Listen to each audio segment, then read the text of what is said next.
बिस्मिल्लाहिर्रहमानिर्रहीम। अस्सलाम वालेकुम दोस्तों आज है 12 मई 2020 और अगर आप डॉलर और दूसरी कंट्री के करेंसी रेट के बारे में जानना चाहते हो कि कौन सी कंट्री का आज क्या करेंसी रेट है तो इस वीडियो के साथ आपने बने रहना है, क्योंकि इस वीडियो में आपको तमाम कंट्री के करेंसी रेट बताने वाला हूं।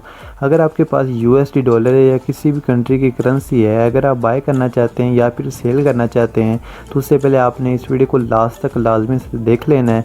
और अगर आपको हमारी वीडियो अच्छी लगे वीडियो को लाइक करिएगा और चैनल पे नहीं आए हो तो चैनल को सब्सक्राइब करके बेल आइकॉन को लाजमी से प्रेस कर लीजिएगा। तो शुरू करते हैं आज की ताज़ा तरीन वीडियो।